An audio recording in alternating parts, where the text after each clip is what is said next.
away from running the football, but you do say, guess what? We can throw it well with a whole lot of confidence.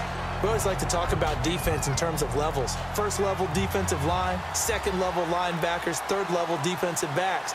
On that run, that was what we call a first level run, and it was stopped by a second level player. To the right side to Aiken. That one goes for 13 yards, and it moves the sticks. Long drive. The defense just cannot seem to catch a break and get off the field. An ex-teammate used to tell me all the time, I hate experienced quarterbacks because no matter what, you really can't. And he will take it in for the touchdown. Larry Fitzgerald from 10 yards out. And his guys are an extra point away from tying this thing up. As a former DB, you might not like to see that, but from a wide receiver's perspective, those are the plays they dream of. Correct on both counts, all right? Because once he took off, I mean, let's face it, that should have been done in Big Sky country. Aren't any speed limits out there? And off he went. Glad I wasn't the one trying to chase him. Now the Patriots offense, they worked their way back out onto the field, and they were able to punch it in the end zone last time. They'll be looking to do that again here for the defense.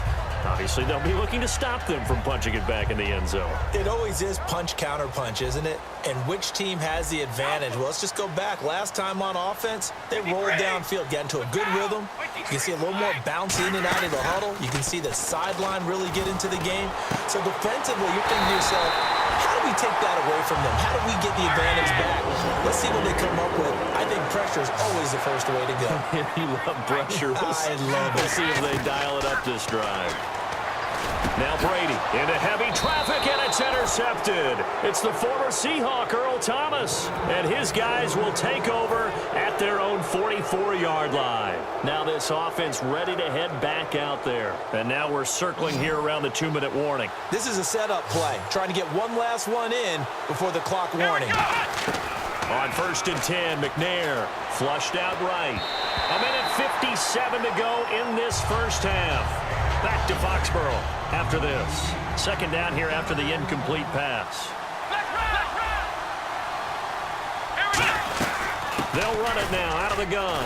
And he's going to bowl his way forward to the 48. Call it a gain of 4, and it'll leave him with a 3rd down and 6 to go. It's been a struggle this entire game trying to move the ball on the ground. But every now and then you find a little chink in the armor, and that type of run right there lets them know that they can't stop every single run for almost no gain. Flush to his right. He can run for it, and he will. And he's able to take it across midfield before going out of bounds. Call it a gain of 5, and that'll bring up 4th down.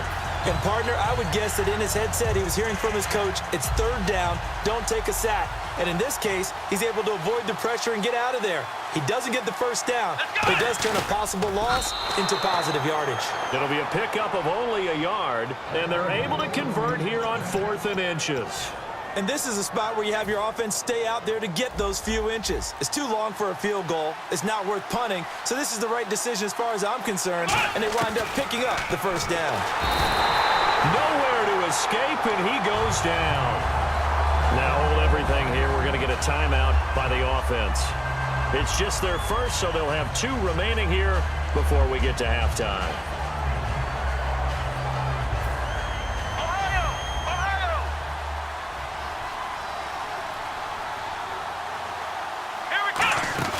Now McNair off the play fake. And Aiken with it over the middle. And touchdown!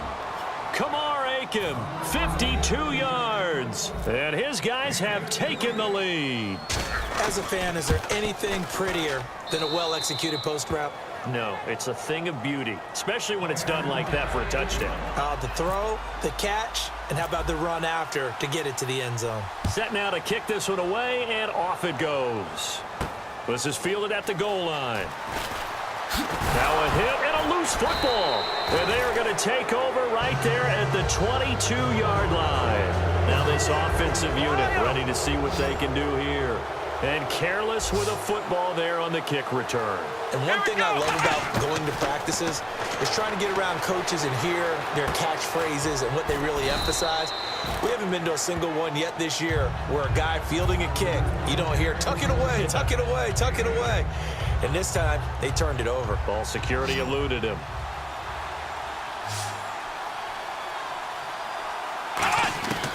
second down, McNair. And that one got tipped, kind of threw everything off. It brings up third. Anytime a ball's thrown in the middle of the field and it's popped up in the air, I expect someone to catch. It doesn't matter whether it's offense or defense, because there's usually a great amount of bodies in that part of the field. In this case, no one came up with it. Third down here for the offense after the incomplete pass. They come up in an empty set. 4 wide receivers, 1 tight end. Now McNair. And incomplete. The contact made the ball roam free and brings up 4th down. So here's the kicker, Caleb Sturgis. Now whistles come in. We're going to get a timeout here by the offense. And with halftime on the horizon, they'll be out of timeouts from here forward. And Sturgis able to knock it through. And they will move up by 10 now, 17-7. It's a little bit of time left here in the second quarter, but they get the field goal near the end of the first half to expand that lead. Now, that's got to feel good, but they can't let up. Now on the kickoff, they've got to make sure they don't give up a big return or big yardage to set up the other team for one last chance to score themselves. Out comes the New England offense to see what they can do this time. Now the ball backed way up, so thinking with this amount of time on the clock, probably just sit on it, and we'll see these two teams go to the lockers. Yeah, I don't think you want to overthink it in this situation. Either side of the ball. Just go ahead and finish up the half and get on out and talk about it. Trying to shake off the interception from the last drive. He'll look to throw. Over the middle, the catch made by Mitchell. Now hold everything here. We're going to get a timeout by the offense. It's just their first, so they'll have 2 remaining here before we get to halftime.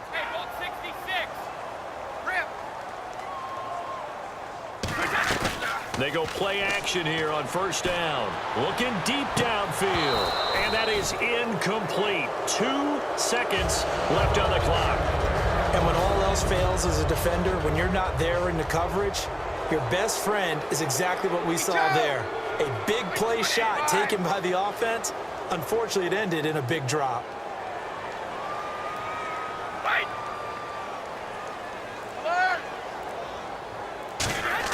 The final shot before half for Brady. It's caught. Mitchell. Time for a break. We've hit halftime. And okay, so much for our halftime break. Apparently we're going to get right back to it. So both teams have their marching orders, and we'll get going again here in quarter number 3. This is fielded at the goal line. And he'll get it up to about the 26-yard line, just across the 25. Now the Patriot offense set to take over again. They have the ball here for the inaugural drive of the second half. Pretty big deficit, though. We'll see what adjustments were made in that locker room. And I never want to make something more important than it actually is, right? I don't want to create more hype than what is there. But this is I'm doing it, though. This is a really important drive. And we often talk about teams scripting plays to start a game. A lot of them script to start the second half, too. And they're scripting something that they expect to get them into the end zone and back into this game. We'll see if that script is a good one for him. And got his man complete. And give them a gain of 37. So after that big play, let's see if they can catch their defense maybe on their heels. And at this stage, down in the second half, looks like they just wanted to find a way to get it in the hands of their playmaker, and they did. I think you're exactly right. I don't think the coordinator's looking at his play sheet and trying to figure out which play will work well. He's trying to figure out how to get the ball. And he'll take it into the end zone for a Patriot touchdown. Julian Edelman, 34 yards. And the Patriots are back within a score. And a nice job by him to catch the slant and then navigate and break free. And receivers love slant routes because it gets the ball in their hands so quickly and oftentimes on the move.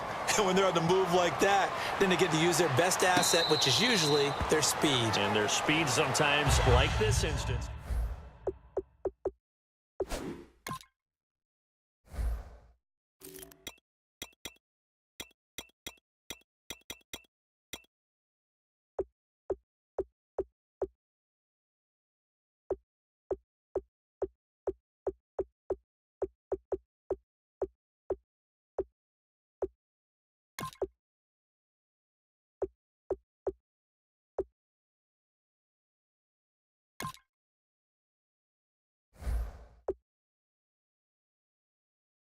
Now we take a glance at the offense as they work their way back out for their first possession of the second half.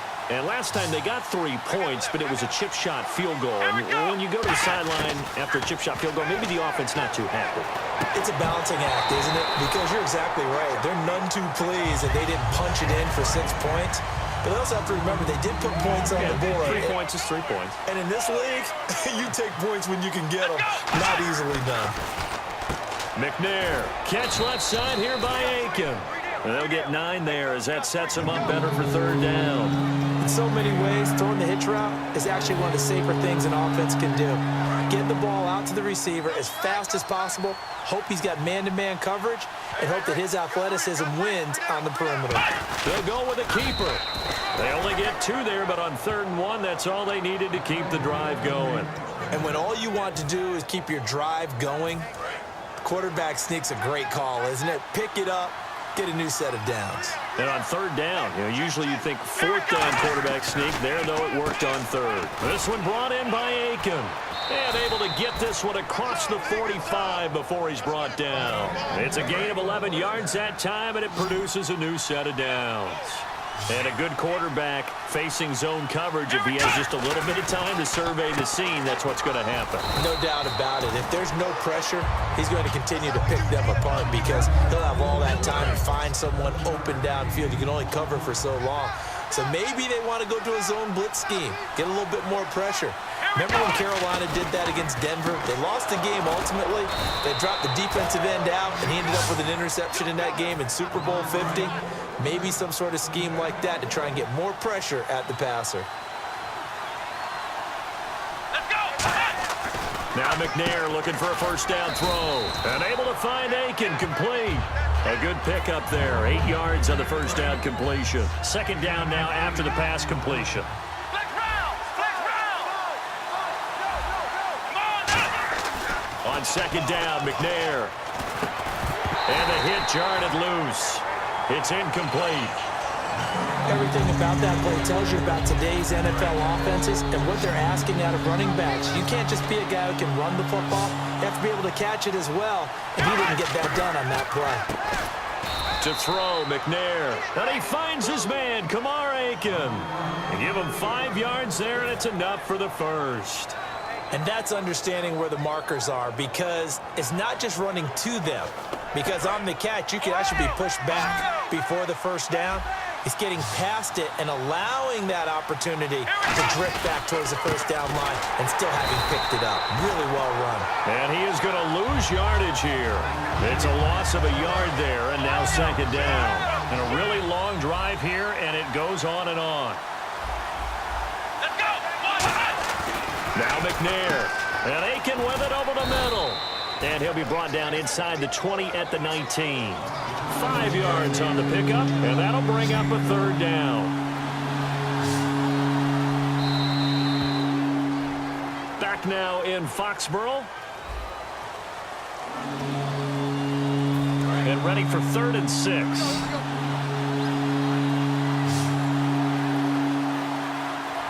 we go! Here's McNair. Out to the flat. That's complete to his running back. That'll make it 4th down after a loss of 1. A pass for negative yardage, obviously no good. Maybe he shouldn't have thrown it, or maybe he shouldn't have caught it. I think we were seeing it at the same time, weren't we?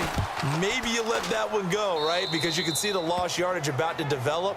But that goes against every instinct of a receiver. They're taught to catch everything. So it's really hard to be mad at him and yell at him for trying to make that play. So, Charles, I think from a defensive perspective, you have to look at that field goal there and consider it a win. You were able to keep them within a touchdown, so no question about it. That was the kind of stand that keeps you in ball games. The Patriot offense now set to come back out onto the field, and they're going to need another score. Got one last time, but still down here. When you're playing catch-up, every possession becomes crucial, doesn't it? It's vital. Get back out on the field, punch it in the end zone again. They know it's not easy, but what they do have going for them,